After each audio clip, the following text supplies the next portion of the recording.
A? infected in case help comes. Because like the food is the second most important thing after the water, and we don't really need to barricade the door right now because like it's kind of doesn't seem important right now at least. Like it would be more important if I knew that there were zombies right now in the apartment. And obviously these not is out because why would I tell other people that I'm alive? Oh yeah, you can steal from me. Like yo. And B ooh, I see the head of the zombie. Boom. The 100 pump punch out right there. Not standing on the balcony. Don't look like JFK.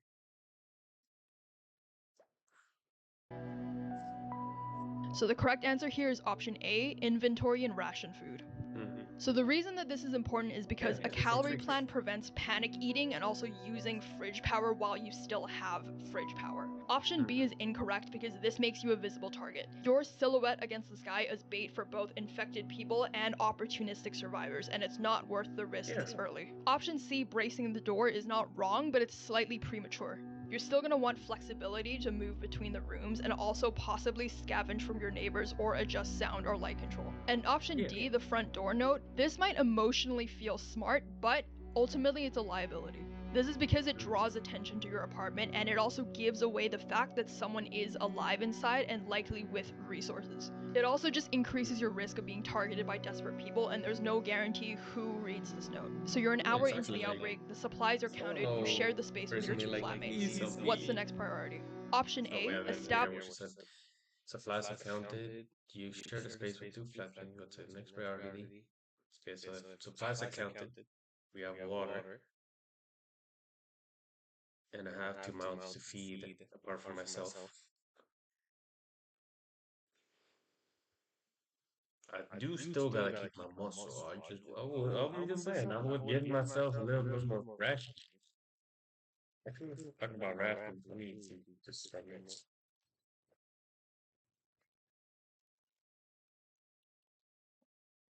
I don't know, bro. And rip this off. Oh, it's kind of one of those silicone thingies. Open it. Oh, it's this side. Is it this side?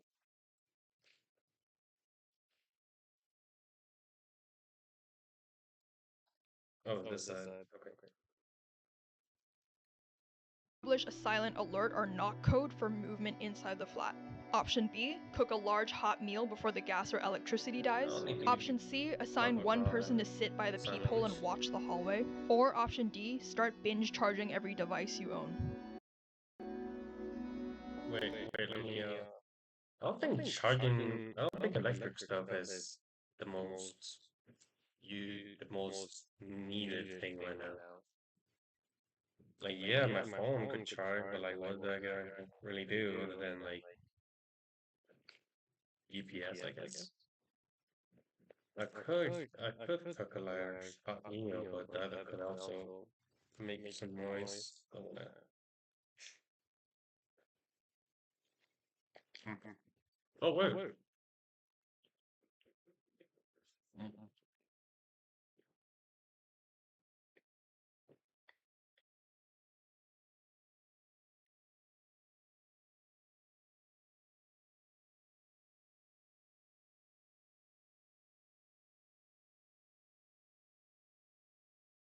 No, wait.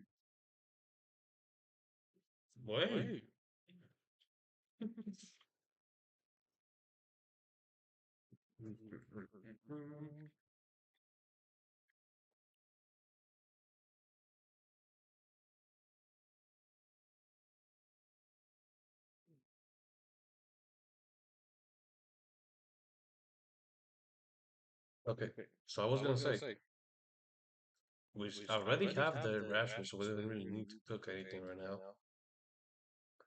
And the not cold could be good if it wasn't like something to make noise too. Hmm. It's either A, it's either C or D. I guess I'll choose C. Because like we have to like stay alert So the to make correct sure option that is option A, to have a silent alert oh system. damn. So the reason this is the right answer is because having discipline in how you communicate can stop accidental shouting, accidental noise, and door opens later. Hot food and device charging matters, but all of these other things can wait until rules against loud mistakes, which are potentially fatal mistakes, are put in place. Okay, so you're now 2 hours into the outbreak. Communications are set and it's still quiet outside. What do you do next? Option A, pick one windowless interior room as the fallback or the sleep space. Option B, clear the hallway outside your unit of any loose objects. Option C, start boiling tap water to sterilize it while power remains. Or option D, spread your stored water containers across different rooms in case of a breach. We don't need to boil the water though, because like we already have tap water, and it's not like it's gonna do that much anyways. And also again the noise from the water bubbling and stuff when it's boiling. Hmm. I say no to B because why would I go to outside of the hallway just to clear it out? Do I look like a janitor? Um, D could be good, but like we haven't even like decided which rooms are gonna be used for sleeping. So I guess A seems the most practical. So the correct option here is option A, designate a fallback room. So the reason this is the right answer is because if the outer flat is breached, you need a last line of defense already chosen. So this is about prioritizing worst case preparedness before it's too late. By the 2 hour mark, we're assuming you've already secured water, you've already locked down and you've gone dark, and also the initial chaos has passed, but stability is still fragile. So option B, clearing the hallway of loose objects, is a good idea, but it's not really worth the risk of sound unless there's an active threat outside. Option C, boiling the water, sounds smart, but you've already filled containers at this point, and the tap water is still running, so it's not yet unsafe. The power right now might stay on for hours, or it might just cut suddenly, but even then, you can boil the water from the fallback room later. Boiling it right now just creates unnecessary heat, noise, and smell, which are all signals that you want to prevent early on. And finally, D, spreading the water containers around the room. This is like a good idea, but it's minor optimization. Obviously, if you're breached, you don't want all of your water in one place, but again, if you're breached that badly, the whole flat is essentially compromised. And the fallback room should already have its own mini storage. Okay, so you've made it to the end of day one. Wait, I forgot And which one was the good correct idea. one. Now just not really before need a fallback room. Oh, it So was the like reason this is the right answer is because if the outer flat is breached, you need a last line of defense already chosen. So this is about prioritizing worst case preparedness before it's too late. By the 2 hour mark, okay. if you're Let's go back breached, to potentially compromised. And the six. fallback room should already have its own mini storage. Okay, so you've made it to the end of day one. The barricades, water, food, signals, safe room, and hygiene are all handled. What should you do to finish the day? Option 1, stay awake all night in rotating 2 hour guard shifts. Option B, start a small cooking fire on the balcony to reduce indoor smells. Option C, signal What are we doing? A camping trip? What? I cook inside my own apartment. from a window in Morse code that survivors are inside. Or option D, mentally map a 10 to 14 day isolation timeline and nightly routine. I mean, usually when I want to like wake up really early, I just like spend most of the night telling my brain, yo, wake up at this specific time so we're early for this. And most of the time it works. So like, I guess B. This was so weird. But yeah, like mentally mapping a time in your brain works for like if you have a like good brain control. Like if you have good brain to body discipline, it's really helpful. stay awake all night and rotate 2 hour shift. It's gonna be tiring though. And right now we still are inside the apartment, so we don't really need to like guard anything since we haven't made any noise. So the correct answer here is option D, build the timeline. So the reason that this is the right answer is because this sets psychological expectations and also ration discipline. Yeah, Setting like what it fires, says. making signals, or having exhausting all-night watches just create risk without adding any immediate survival value. So it's now been 48 hours since the beginning of the outbreak. You've not heard any sirens, no screams, no gunfire, just silence. You crack a window and you listen, and movement sounds faint and far away. What do you do now? Option A, slide open the window a few more inches for ventilation because the air inside is stale. Option B, scan the street from behind the curtain for movement or patterns. Option C, step briefly onto your balcony and confirm how many bodies you can see below. Or option D. Step briefly onto the balcony to confirm how many bodies are below.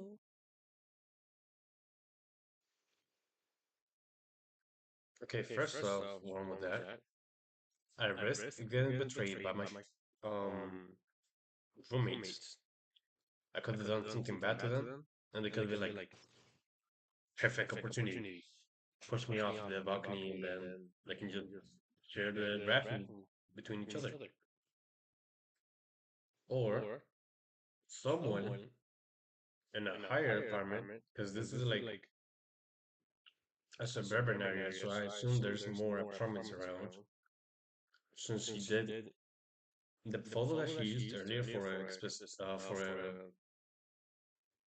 a example had like 3 buildings next to each other, so I'm assuming that there's more buildings right next to this one that I'm living in.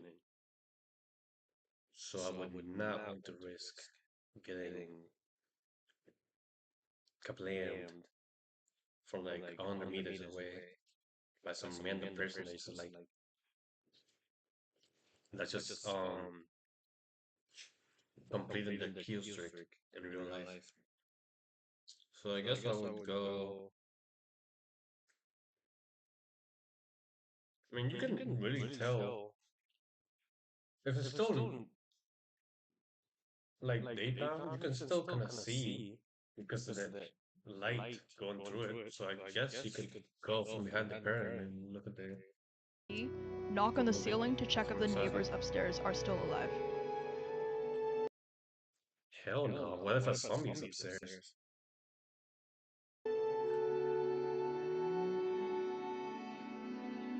So the correct answer here is option B, scan the street discreetly. So the reason that this is correct is because in the 48-hour period, this phase is about information without exposure.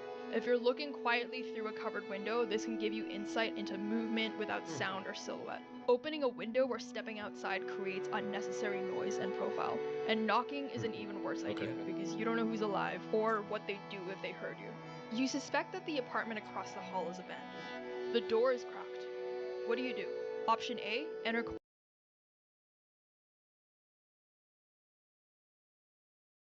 Will I enter another person's apartment though? I get it. I get that I want to do like reconnaissance, but like, why would I want to do that? What if they get a gun? What then? What do I do then?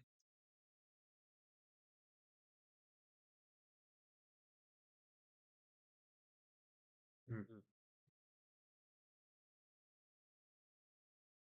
Hmm. Okay. Quietly and search it for supplies. Option B, close and secure the door from the outside to prevent risk later. Option C, leave it untouched.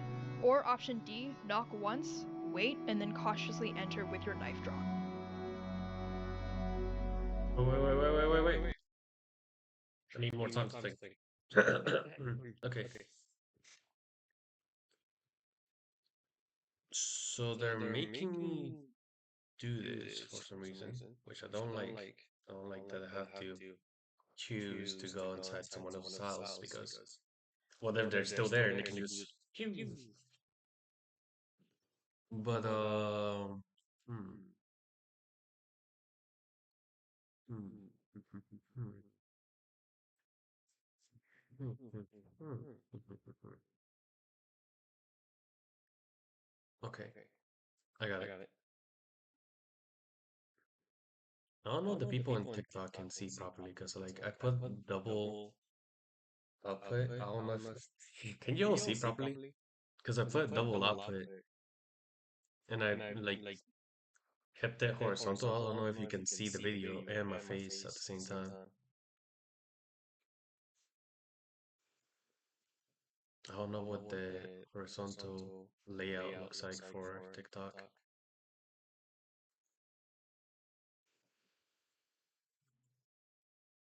Let's see. Give me a 1 second.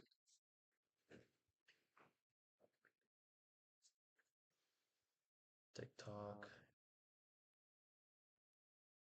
Live Studio install. It's gonna take a while because I'm downloading the Studio app so I can see what exactly it looks like when I'm like streaming to TikTok. If it looks really weird and you guys cannot see the video properly, I might just change it.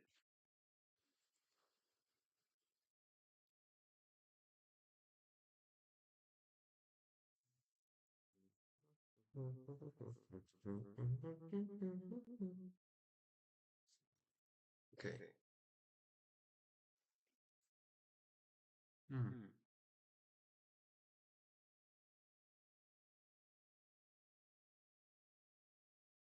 All right. Enter with your knife drawn. Enter quietly, search for supplies, leave it untouched. Close and secure the door from the room side to prevent risk later. Knock once, wait, then enter caution. I don't know announce down there though.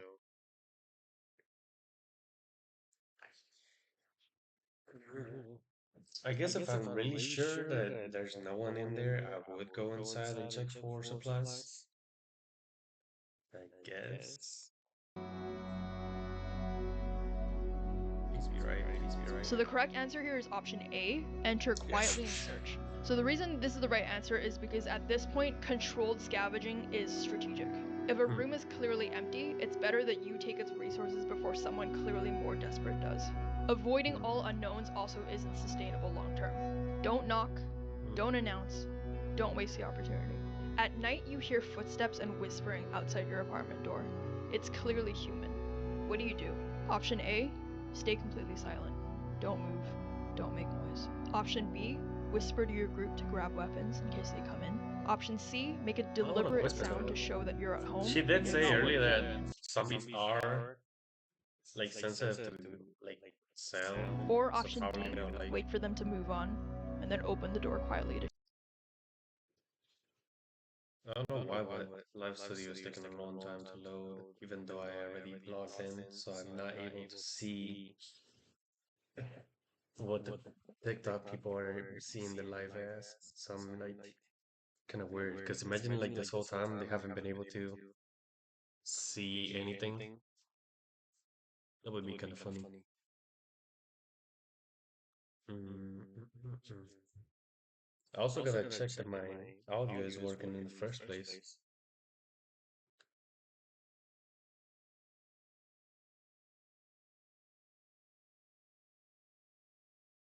Oh, so it's not even working. Let's just try again.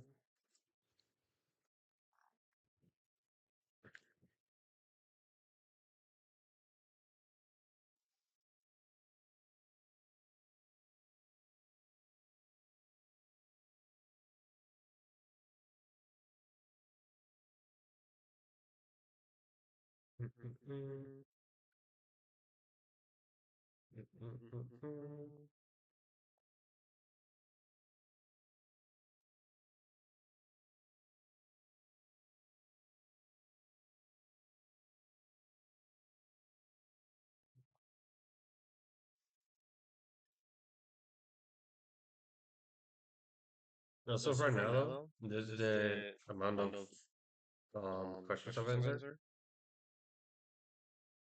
Right now, I only have.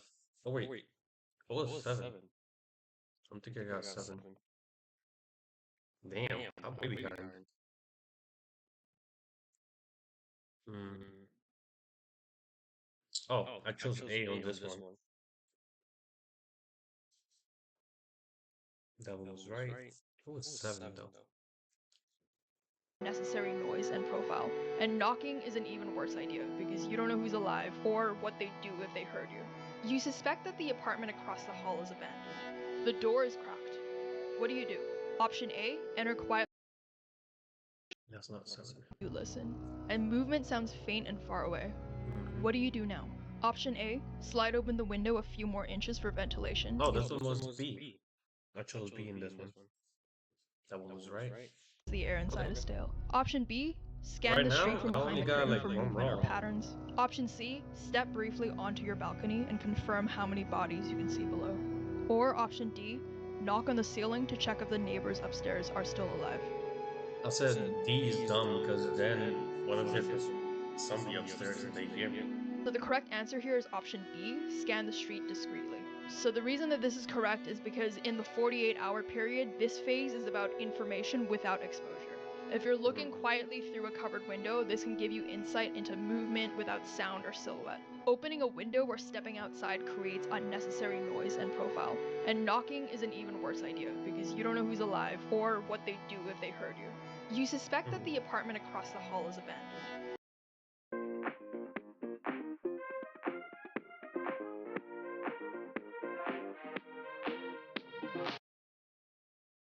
No, The wait. door is cracked. What do you do? She Option gave. A, enter quietly and search it for supplies. Option B, close and secure the door from the outside to prevent risk later. Option C, leave it untouched. Or option D, knock once, wait, and then cautiously enter with your knife drawn. I didn't notice this earlier, but she gave on that. She gave a thing like a hint of what to do for the next one in the number 7. Because she said, "Oh, you don't know what people will do if they knock." And obviously, D is not the good one since she did mention that people don't. You don't know what people will do if you knock. So yeah.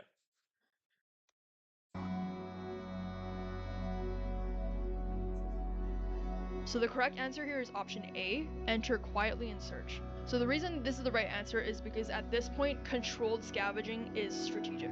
If a room is clearly empty, it's better that you take its resources before someone clearly more desperate does. Avoiding all unknowns also isn't sustainable long term. Don't knock, don't announce, don't waste the opportunity. At night, you hear footsteps and whispering outside your apartment door.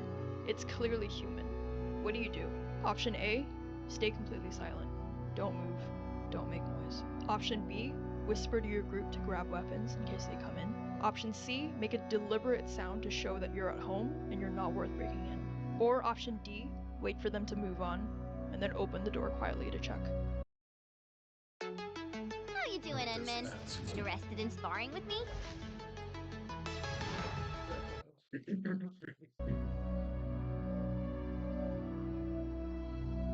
So the correct answer here is option A, stay silent. So the reason that this is the right answer is because this isn't the time to act. Silence is your defense. If they're looters, they'll avoid resistance, and if they're panicking, noise can make them choose your door. If they're infected, sound draws them. You only move if they try to enter, and even then, you don't speak. Your flatmate whispers too loudly during a routine water check, and What are you doing? Whispering too loudly, bruh. Really?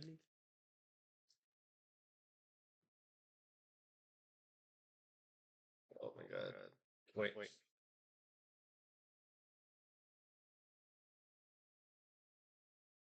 How do I check what is going on in my stream or TikTok?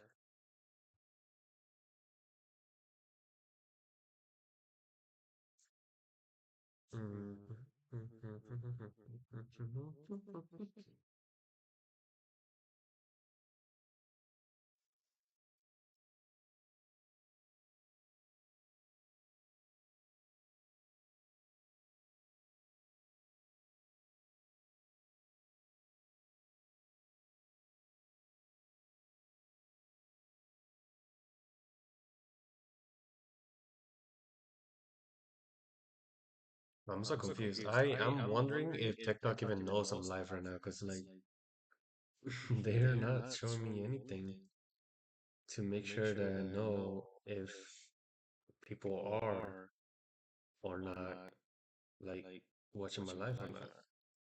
So I'm like super confused. I don't know what to do.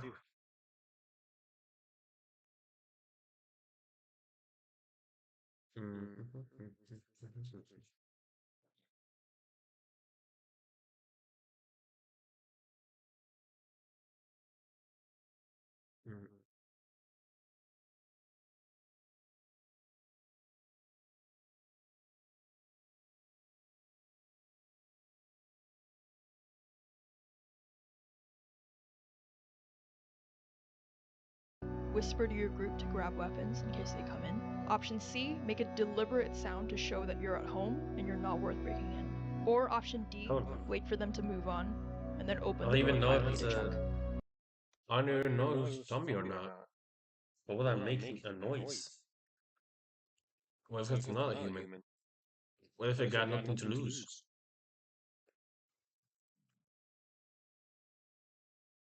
Okay, that's good.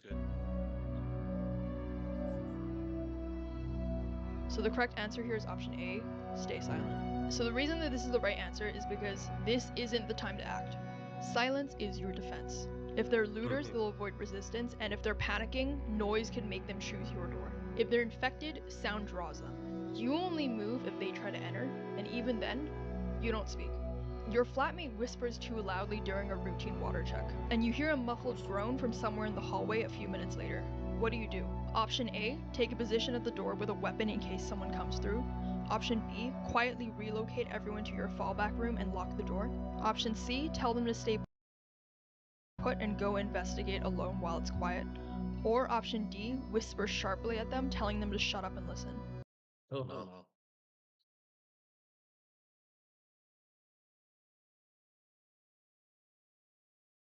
B, I guess? Because, like, yeah, you could take the weapon, but you don't know if they're hostile yet. And we did make a fallback room for a reason.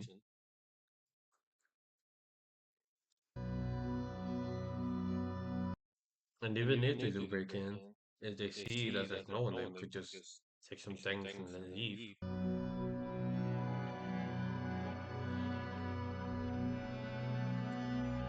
So the correct answer is option B, relocate to the fallout room. So the reason this is the right answer is because containment is the protocol here. Fallback spaces exist for this reason. You don't split up, you don't go hunting, and you don't escalate anything. This is defensive discipline. Move to the stronghold and listen. If nothing happens, then you wait. And if something breaches, you're ready. You overhear a broadcast on a still working radio. Evacuation might be happening 6 miles away at an old stadium, but you don't have any further details and there's also no schedule. What do? Option A, immediately pack and leave while the streets are quiet. Option B, wait 24 hours to gather more information or listen for updates. Option C, prepare a bag and scout the route before committing. Or option D, ignore it. See. It's like, I mean, I gotta wait. Well, not 24 hours, right?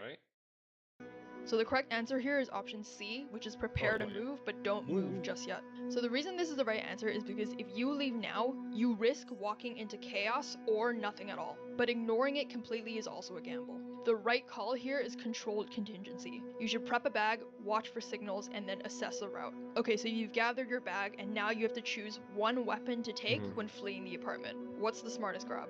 Option A is a long crowbar. Option B, a short machete. Option C is a steel baseball bat, or option D, a cordless drill.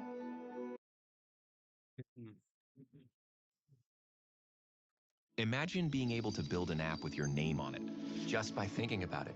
Oh, Meet Lord. Base 40. This is. I want to say the drill to be funny and be like,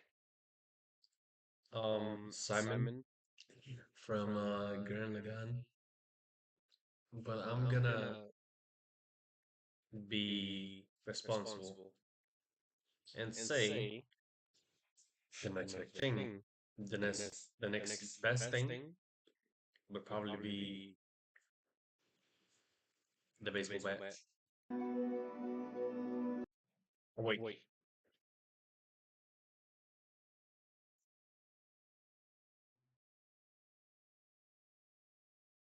Nah, I've seen it break too many times in different shows. Like baseball bats. Like I know I could hit a zombie with like a mean swing, but like it's only gonna take like 10 hits before it just bends. And that is not usable anymore. The crowbar could be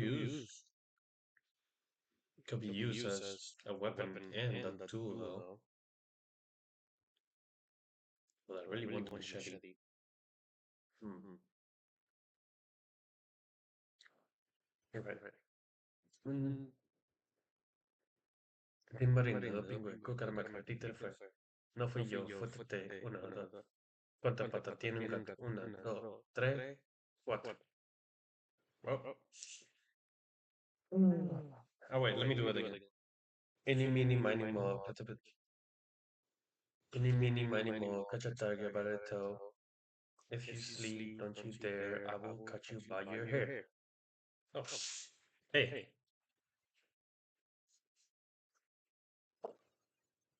Um, okay. Well, So the correct answer here is option A, the long crowbar. So the reason this is the right answer is because this is the weapon that you're gonna grab before leaving your apartment. So the weapon choice here needs to factor in number 1, how lethal it is against zombies, especially skull trauma. Number 2, utility in the field, so how it works against doors, fences, or breaking into places. Number 3, durability and portability. You want a weapon that won't break and it won't slow you down. And number 4, ease of use under stress, so no skill or precision needed. The reason the crowbar is the best choice is because it delivers focused and dense impact, which is ideal for cracking skulls. It also functions as a multi-tool, so it can open doors, pry fences, break windows. There's no edge to maintain, there's no power required, and it's nearly indestructible. And basically, it works in both combat and escape. All in all, it's the most versatile survival tool that you can carry. The machete was a viable option, but it's risky. It's good in the sense that it's fast and it's light, and it's good for clearing brush or like cutting rope, but it's not really designed for hard impact because it can slice through soft tissue, but it might get stuck in bone. And remember from the beginning of this video, I told you that in order to defeat a zombie, you have to aim for its brain. And in order to get to the brain, you have to go through the skull. And a machete can get stuck in a skull or in the bone of its neck if you're trying to cut its head off. The baseball bat also looks like it could be a really good idea, but it's probably going to perform poorly. The reason for this is because it's unnecessarily heavy, it's tiring to swing, and also there's no extra function besides the intimidation. Bats also often glance off of bone, so it's actually not great for cracking skulls, especially if you're swinging at a bad angle. And the cordless drill is wrong because this might sound like a really good idea, but drills are not going to be lethal unless it's precisely placed. Man, you don't know my homie Simon though. He can make some mean damage with that drill. It's also going to require 2 hands, close contact, and also, most importantly, Oh, yeah, when he did, electricity like, and battery power. And once it's dead, Think it it's took useless, off. and there's no extra utility or intimidation value to it. You now go into your kitchen for a secondary weapon. Which of these gives you the best chance of stopping a zombie in close combat? Option A, a chef's knife. Option B, a wooden rolling pin. Option C, a butcher's cleaver. Or option D, a screwdriver. I'm raiding the kitchen for a weapon. Which of these gives you the best chance of stopping a zombie in close combat? A cleaver. That's obvious. Look at the size of that thing compared to everything else. I guess a screwdriver could be cool. Thing is, these are zombies, not normal humans, so like a shot to the eye is not gonna kill a zombie. Yeah, she did say they had to be like hit directly in the head and like through the skull and the brain and hit the nervous system. So I'm gonna say the cleaver. Yeah, you have to like keep an edge, but the rolling pin is not doing anything to a zombie. That rolling pin is gonna be take one hit and it's gonna be. So I choose C. So the correct answer here is option C, a butcher's cleaver. So the reason this is the right answer is because a cleaver has the mass and blade thickness to damage a skull with short range. Give me 1 second. Forgot what was question 12. Question 12 is the crowbar. Okay, I chose the crowbar. But it might get stuck in bone. And remember from the beginning of this video, I told you that in order to defeat a zombie, intimidation. Bats also often glance off of Strilla's. This isn't just any chat, it's Clipchamp. Sure, you can tag your team, ask. So the reason this is the right answer is because a cleaver has the mass and blade thickness to damage a skull with short range strikes. The chef's knife is most likely going to be too thin and it risks snapping or getting stuck. And the rolling pin, it feels like a bat, but it's probably too light to do real damage, and as I said with the bat, most likely it'll bounce or glance off bone. The screwdriver here could be good because it could puncture, but it'll probably only go through soft points and you need perfect aim under pressure, therefore it's not the best option. So you've packed our small bag, and a local broadcast says that evacuation teams are moving towards a nearby stadium within the next 48 hours. What time of day do you plan to? Water's nearly out. She didn't mention that though. So I think that's probably gonna be important later. How's my water nearly out though? I was only home for like a couple of hours. Option A, leave just before dawn. Option B, leave in the middle of the day. Option C, leave after dark. Or option D, leave right away.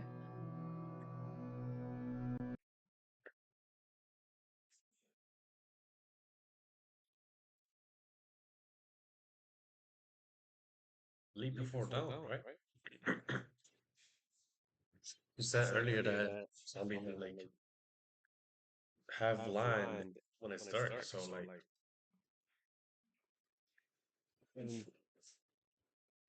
if it's summer, wait no, if it's the winter, then the night would be longer, and they would give you more time to like stay hidden. There's another way around. I just know that as I can leave before dawn. So the correct answer here is option A, leave just before dawn. So the reason this is the right answer is because leaving right before sunrise gives you both enough light to navigate without drawing too much attention, while most threats, either human or zombie, are less alert. Night travel is not a good idea because it increases the risk of tripping, noise, or panic, and broad daylight also makes you way too visible. So you've exited your apartment and you're making your way towards the stadium. Before seeing any zombies, you spot a group of 3 scavengers near a parked car. One is searching the trunk, another is standing lookout, and the third is carrying a pipe. They haven't noticed you yet. What do you do? Option A, approach calmly and ask if they've seen safe zones. Option B, stay low and observe from a distance before deciding. Option C, circle wide and avoid contact entirely. Or option D, follow them quietly to see where they're heading. Would I follow them? One of them is carrying a pipe that's going straight my knees if I follow them. C? C. I'm gonna say C. So the correct answer here is option C, avoid contact entirely. So the reason this is the right answer is because a wide detour keeps your location, your supplies, and your intentions secret. Early survival states that stealth is more important than alliance building. Option A, approaching calmly, is not the right answer because in early outbreaks, strangers are often scared and hyper-reactive. There's also no trust networks established yet, so it's more likely that they'll escalate or become violent or betray you. Option B, watching from a distance, gives you intel, but it burns time and it also risks you being spotted if they sweep their surroundings. And if they see you first, you lose initiative. Option D, following them, is also not the best answer because stalking unknown people is risky and you could walk into their base or another group. There's no true incentive to doing this early on, and if you're caught, you're seen as a threat or a potential ambusher. So on your route, you end up crossing rooftops using ladders and fire escapes. On the next rooftop, you see a zombie standing on the far ledge. It's facing away and it hasn't noticed you yet. You need to cross that roof to reach the ladder. What do you do? Option A, move slowly across the rooftop, hugging the wall and staying silent. Option B, throw a bottle into the street below and lure it off the edge. Option C, try and sneak up and attack it with your crowbar. Or option D, wait for it to wander off before attempting the crossing.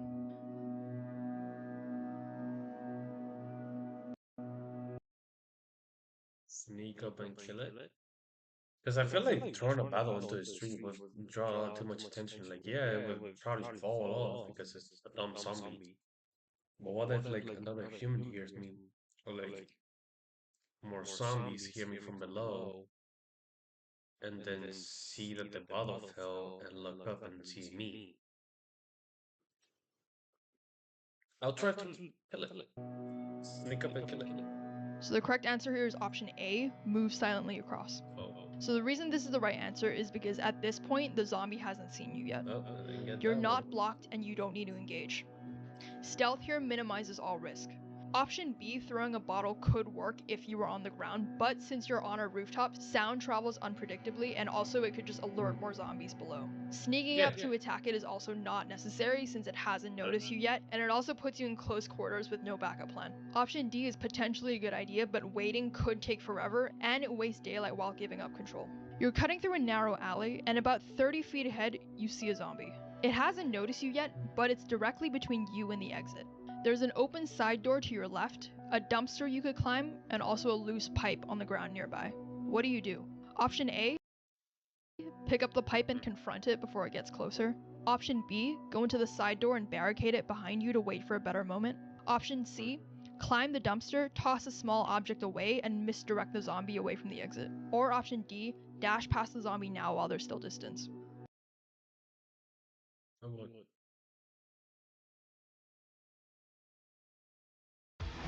Don't take slow for an answer. Secure the dub with Optimum Fiber, now the best internet for gaming.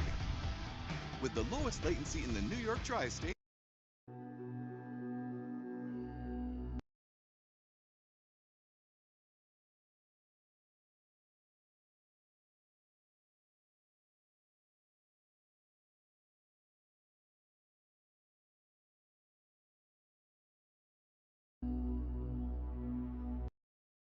Wait, one second.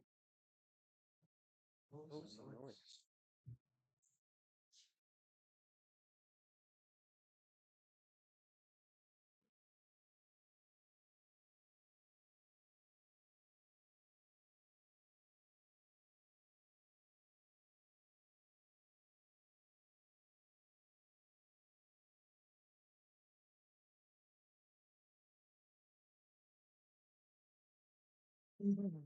Back. There was a weird noise in my room, so I had to go check it out. So the correct answer here is option C, use elevation and misdirection. Yeah, So the reason this is the right answer is because it has the best combination of both control of the situation and also momentum.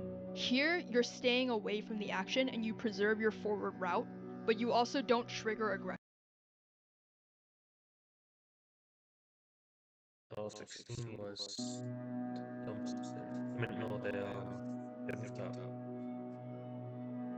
So the correct answer here is option A, move silently across. So I wanted to like sneak and kill the zombie. So that one was wrong. Then 17.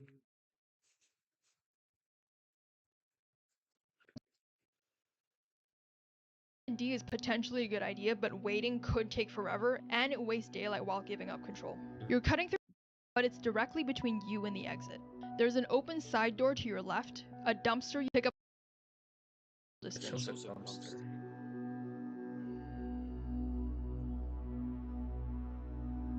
So the correct answer here is option C, use elevation and misdirection. So the reason this is the right answer is because it has the best combination of both control of the situation and also momentum. Here, you're staying away from the action and you preserve your forward route, but you also don't trigger aggression. And you might be wondering now why a sound distraction is the correct answer in the alleyway, while on the previous rooftop question I said that sound is unpredictable. This is because in the alleyway, you're in a contained space. So there's tight walls and there's short distance, and you can also see the zombie and it hasn't seen you yet. So here you're actually able to direct noise without just hoping that the zombie will react like in the previous question. And you have immediate visual feedback on how the zombie responds. And most importantly, you have escape options, such as a dumpster, side door, or a fallback path. Essentially, sound is a good tool here because it's in a space that's controlled, tight, and you can control. Sound is dangerous on a rooftop in the previous question because that's a high exposure space, because rooftops offer no cover. You can't see what's in surrounding buildings or below you, and a thrown bottle creates echoes, which could travel downward and it could trigger zombies or other people on the street or in nearby buildings. Option A, fighting the zombie, is not the right answer because this is still too risky. You don't know if there are other zombies nearby or what's behind the zombie, and weapon or not, confrontation when you don't need to is high failure rate unless you're cornered. Option B, going to the side door and hiding, is a valid survival option, but you're now stuck in a closed building with its own unknowns inside. There's also no guarantee that the zombie will ever move on. So this option isn't wrong, but it's also not the best option. And option D, sprinting past, is also risky, because one wrong move and you could get grabbed. You turn a corner and you see another survivor. They're alone and they're sitting on a curb. From your first glance, they don't look injured. What do you do? Option A, approach slowly and ask if they're headed towards the stadium. Option B, cross to the other side and keep walking without making eye contact. Option C, turn back and take a longer route. Or option D, make brief eye contact and nod, and then keep moving.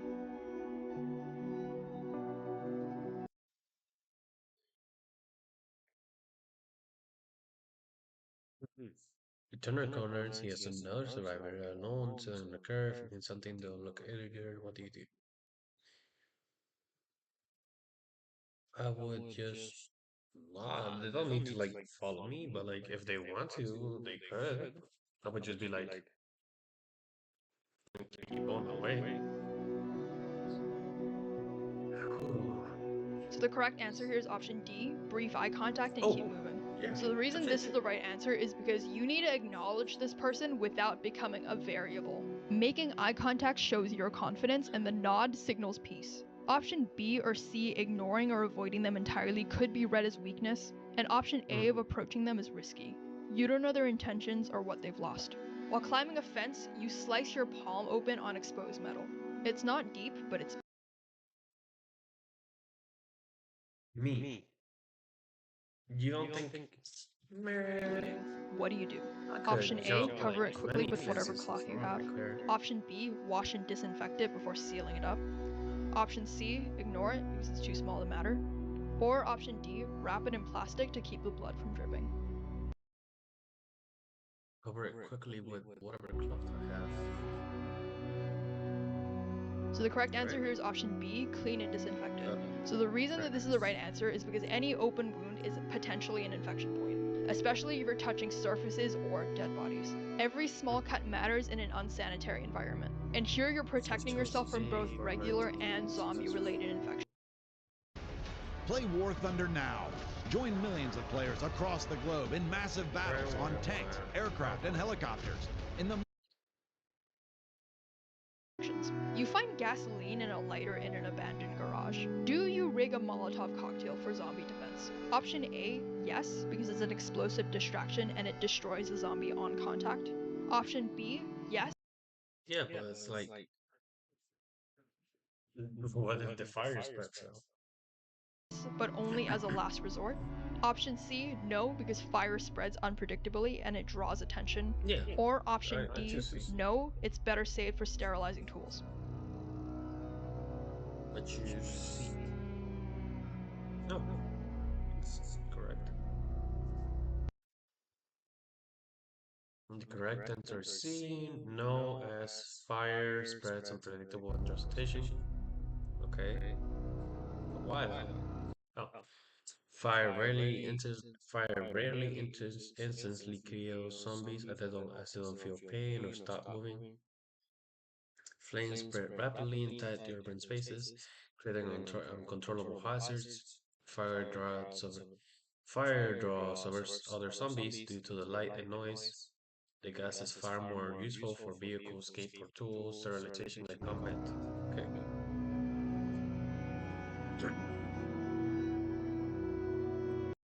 Option D, the gas is still better for sterilizing tools is true, but not the best answer in this scenario. Option C directly answers the implicit question here, which is whether fire and explosion is a good weapon against zombies.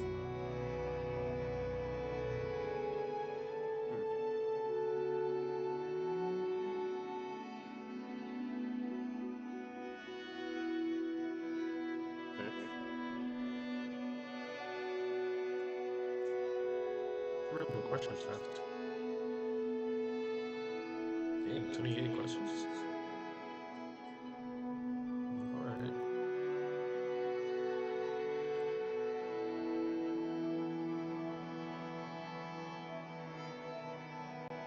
You're taking shelter in the back room of a corner shop when your route was blocked. It's a small space with one door, no windows, and a zombie has just stumbled in from the front. Inside this room with you are a metal drawer, a kitchen knife, duct tape, and a narrow closet with slatted wooden doors. You have seconds to react. What do? Option A, tape the knife to a broken broom handle and prepare to fight. Option B, hide silently in the closet and hope it passes. Option C, climb onto the metal drawer and prepare to strike from above. Or option D, make noise to lure the zombie fully in and then try and slip behind it and escape. D, hell no, because while there more zombies come in. B, every time that there's an option to like hope the zombie passes, she always says, "Oh, what if they take too long?" So I'm not gonna choose B. A, that sounds like the dude from Sweet Home. I don't want to be a copycat. I want to be original. So I would choose C. Because, like, you know, leverage, I guess. I don't know how exactly would. I mean, they probably mean that type of door, like the small ones in the bottom.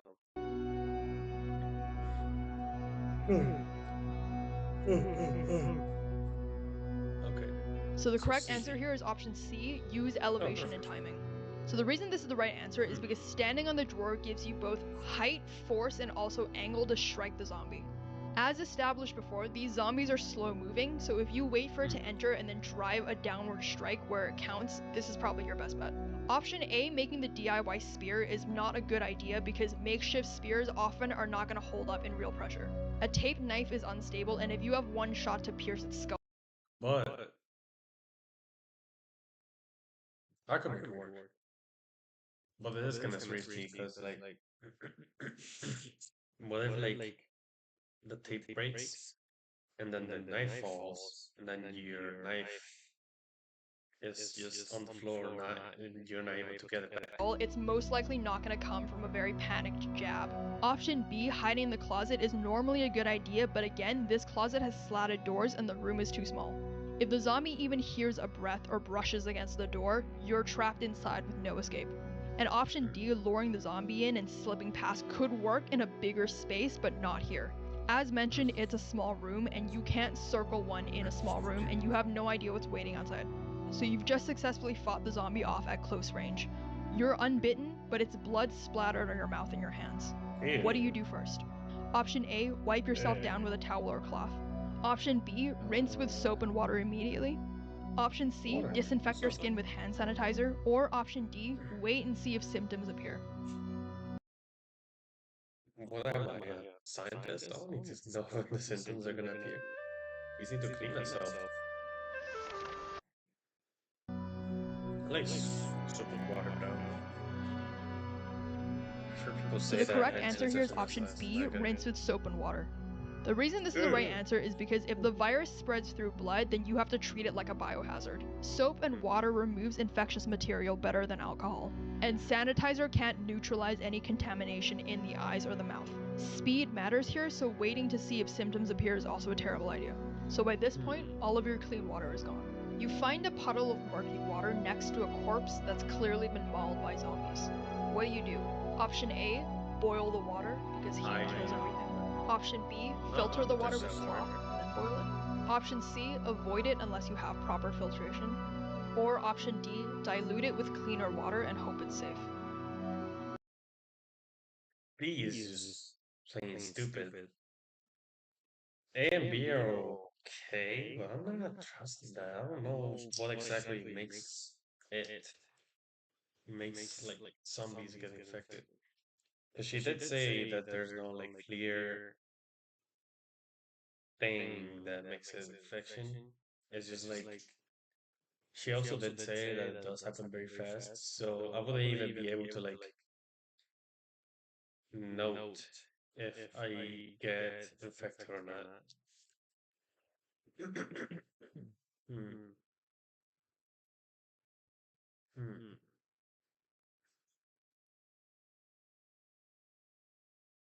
I guess I would choose C. I mean, yeah, I wanna drink zombie water. So the correct answer here is option C, avoid it without proper filtration. Yes. So the reason this is the right answer is because while boiling is effective against bacteria, it's not effective against all viral agents or chemical contaminants. And you don't know enough about zombie blood to know if it contains persistent exactly. infection particles. Option B, filtering with the cloth and then boiling, is also a bad idea because filtering only removes debris but not pathogens. You're inside a store with broken glass on the floor. A group of 4 zombies wanders in from a side entrance. They haven't noticed you yet, and you're crouched behind the checkout counter. What do? Option A, crawl quietly against the back wall to the emergency exit. Option B, stay completely still until they pass, even if it takes hours. Option C, throw a metal object to the far corner and sneak out the front. Or option D, try and separate one from the group and take it down. What am I, Batman? I'm not gonna separate dudes from the group and take it down. I'm not that Arkham Knight. Cry out quietly along the white wall. If I crawl, I get caught because there's broken glass on the floor. And if I wait, it could take hours, and I'm already against the clock to go to the thing, to the evacuation zone.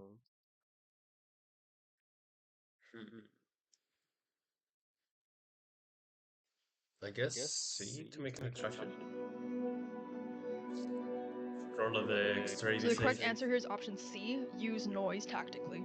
The reason this is the right answer is because zombies react to sound, and you don't want them investigating your section of the store. Throwing an object quietly obviously creates false noise distraction, and it also gives you a chance to exit. Option B, waiting, was a valid answer, but it's a gamble on your time. And option A is a bad idea because if you can remember from the scenario, there's glass on the floor, and crawling on glass is just risk. Option D, engaging one, is dumb. You should probably know that by now. You should always avoid confrontation if possible, and remember there's a group of zombies. Other ones will hear. So you continue making your way to the stadium. You're almost there.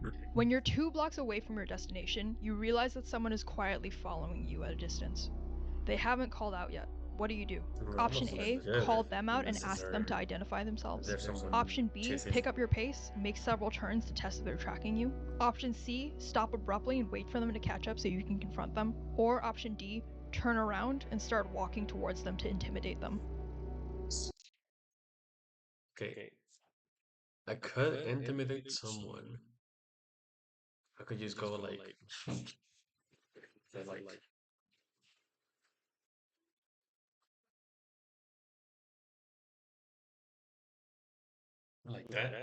But like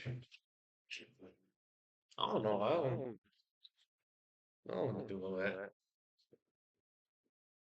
Mm, if I was on a car, I would turn test if they're tracking me. Because I don't know, I mean, they could probably just be going the same way to the evacuation zone. So the correct answer is option B, change your pace and test if they're following you. The reason this is the right answer is because if someone's following you silently, you should never confront them directly. Change your pace and take sharp turns, and if they match you, it's deliberate. Once you've established they are in fact following you, then you can break the line of sight and change direction. Talking to them or walking towards them gives them control, and you need options here that minimize risk. So you've just changed pace and you've made several sharp turns, and they match every move. So now you know they're deliberately following you. You're still 2 blocks away from your destination. What do you do? Option A, duck into a building, break the line of sight, and then exit via a back route. Option B, run the final 2 blocks to lose them and reach the evacuation point as fast as you can. Option C, hide in a shadowed spot and ambush them when they pass. Or option D, shout at them that you know they're following and threaten them to back off. Look, if this was just like a situation with like a stalker, I would run. But this is not a stalker situation. This is a zombie apocalypse. So if I run from the dude and he doesn't follow me, then I'm the one getting killed by the zombies because they're gonna be like, oh my god, that dude is so amazing at running. But obviously, since I'm so amazing at running, I'm gonna make a lot of noise with my step. So I'm cooked. Okay. Hmm. Hide in a shallow spot and ambush them when they pass. I don't know if they got a gun. I have a weapon, but I don't know if they got a better weapon. Yo that you don't, yo that you know they're following and threaten them to back off. You're gonna have the biggest voice crack if I do that. Oh no, because there's been we don't have. Well, I don't have water. I don't know where my roommates went. I think they stayed in the house. But in the scenario, they said that I haven't had water in a while. I don't want to risk it. I don't want to risk it by like starting to yell, especially with zombies around. Hell no. So I guess A, hide into a building. So the right answer here is option A, break the line of sight and exit from another route. So the Oh, reason shit, this is did the right say answer is because the line of breaking the sight line of earlier. sight is power here. Once this person can't see you, you regain tactical control of the situation. Entering a building also gives you many alternate exits, angles, and barriers. And most people that are following you don't expect sudden lateral movement. Most likely, they're watching you for forward momentum. And if you break the line of sight, you now have options to either double back, wait it out, or have a more controlled confrontation on your own terms. Option B, running to the evacuation point, is a bad idea because it shows desperation, and more importantly, you're going to lead them to your only safe haven and potentially compromise it. Option C, ambushing them, is also a bad idea because even if you win, you risk injury or noise. And you don't know anything about this person, so it's very unlikely that you're going to control the fight. Option D, threatening them out loud, is also a bad idea because aggressive posturing only works if you have leverage in the situation. Otherwise, you're escalating a situation where that person might feel cornered or it provokes violence. So you've successfully evaded this person and you're now 1 block away from the evacuation zone. A lone zombie is blocking the gate entrance. It's slow, but it's fully alert and squarely in your path. You have a crowbar, a flashlight, a water bottle, and a crack Oh Lord. You, just you, building your app on base 44. Where am I? Okay, bro. from the scenario. It's dumb. Oh wait, what was 25? They haven't 25 called out yet. was... What do you do? Option A, call them out and ask them to dance. One is dumb. You should probably know that by now. You should always avoid confrontation. Okay, 25 was B. What was 26? Line of sight here that minimize risk. So you've just changed pace and you've made several sharp turns and they match every move. So now you know they're deliberately following you. You're still 2 blocks away from your destination. What do you do? Option A, duck into a building, break the line of sight, and then exit via a back route. Option so I B, chose run the A final here. 2 blocks to lose them and reach the evacuation point as fast as you can. 27. Option C, hide in a shadowed spot and Okay, what's people 27? the evacuation, even if posture might feel cornered or it provokes violence. So you've successfully evaded this person and you're now 1 block away from the evacuation zone. A lone zombie is blocking the gate entrance. It's slow, but it's fully alert and squarely in your path. You have a crowbar, a flashlight, a water bottle, and a cracked riot shield that you found earlier. What do you do? Option A, use the riot shield to push it aside and run past. Option B, blind the zombie with a flashlight and strike it over the head with a crowbar. Option C, wait for another person to draw its attention and then move. Or option D, throw your water bottle to the far side of the street and then rush through. This is gonna be like... Wee! And then it just falls straight. Because isn't it empty? Isn't the water bottle empty?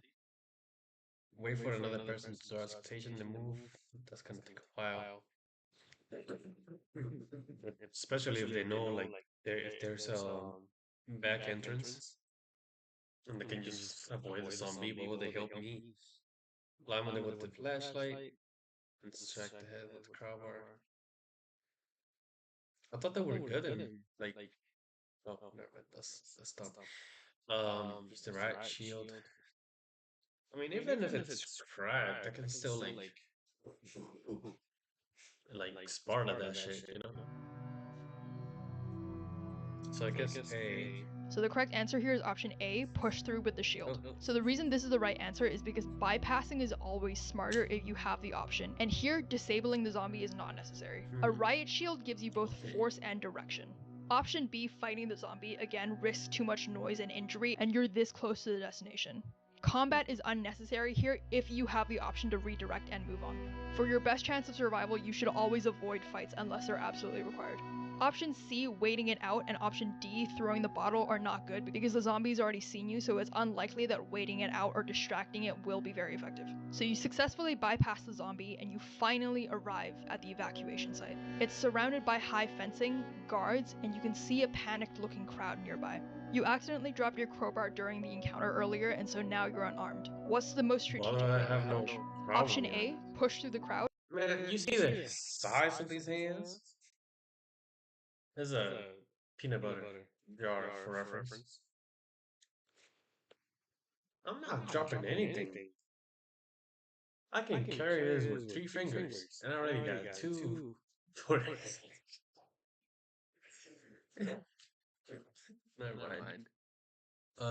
Because urgency signals that you need help. Option B, wait nearby and watch how the guards treat incoming people. Option C, call out from a distance and raise your arms. Or option D, walk directly to the guards, show your hands, and stay silent.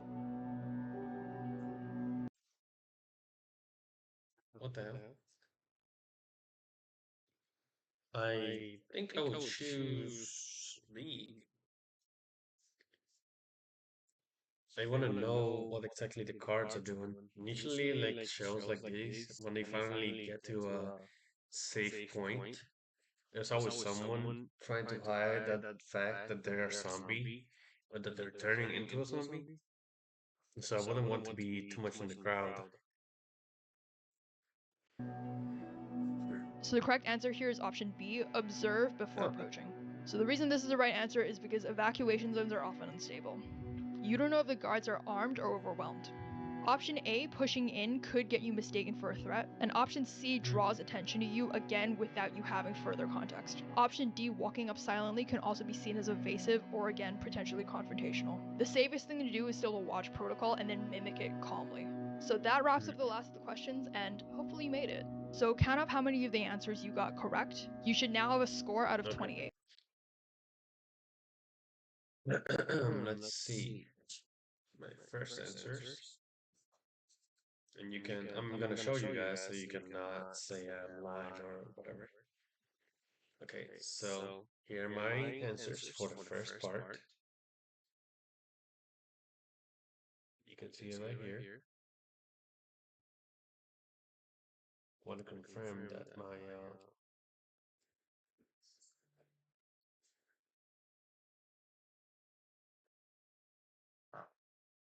is it showing properly?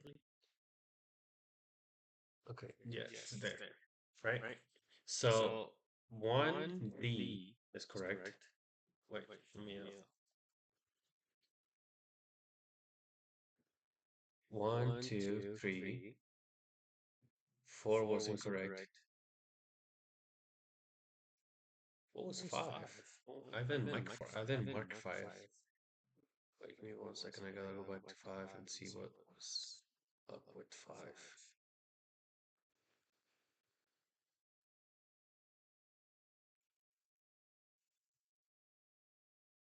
It's not yet unsafe. The power right now might stay on for hours, or right now just you've already locked down before it's fallback room. Oh, it's A. I don't think I chose 1 for 5. Oh, I see what I did back then. On 5, I just like repeated the number 5. uh, okay, I remember this one. You can go back in the video to check to spread your stored water containers across. I did choose that one. I think it shows the fallback space, right? I might just choose A.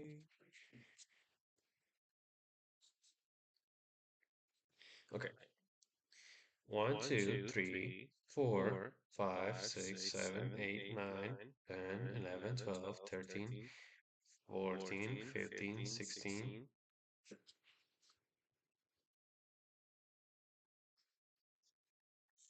17, 18, 19, 20, 21, 22, 23, 24. Okay. We got 24 out of 28. Let's see what our result is. Is that enough? From relieving roughness to Oh wait, soothing no, if that's skin, enough, because there's this Before, ad here. then there's Aquaphor. Are you having trouble trying to That keep doesn't up with make your sense. professor? You've got to try Otter. Here's how it works. Shut up. Incentive to doing this early on, and if you're caught, you're seen as a threat or a potential ambusher. So on your Okay, route, you end up crossing rooftops using ladders and fires. So that wraps up the last of the questions, and hopefully you made it. So count up how many of the answers you got correct. You should now have a score out of 28. Okay. So now I'll tell you what your score means and whether or not you would have survived the zombie apocalypse. So if you scored between 26 and 28, you would have survived. You're Yep. calm under pressure, you're tactically Oh, sharp, wait. you're I got 24. Oh, rare, no. and you're adaptable. Most likely, you would have lasted months into this outbreak, maybe even years. And you're the kind of person that other survivors want to follow. If you scored between 22 and 25, then you most likely survived the initial outbreak and You survive the initial outbreak and navigate long-term danger well. You make some mistakes, but hopefully nothing fatal with a group. You thrive. you navigated Okay, long-term danger I'm pretty good. well. You made some mistakes here and there, but luckily it was nothing fatal. With a good group, you're likely to survive. If you scored between 17 and 21, you'd likely scrape through the first wave, but stumble very often. You probably wasted unnecessary energy and you took unnecessary shortcuts. Survival for you is possible, but you'd need luck and good alliances. If you score between 12 and 16, your chances are unlikely. You're likely a liability to your group, you burn through supplies, you draw noise, and you Alright. probably also injure yourself. Unfortunately for you, surviving past the first few weeks is unlikely. And finally, if you got 0 to 11, then you're a casualty on day 1. You probably one, wouldn't make it through casualty. 24 hours, That's maybe so not even funny. the first hour. Most likely, you'll be one of the first bitten and also first remembered in the what not to do in survival briefings. Thank you for watching this video. I hope you enjoyed it. I know this is a bit of a different video from you, so comment below if you liked these. If you'd like to check out some of my other videos, then you can subscribe, or you can check out some of these playlists, or check out this video that YouTube thinks you should watch next. Alright. Well, that was it. Thank you for watching, and I'll see you another day. Bye.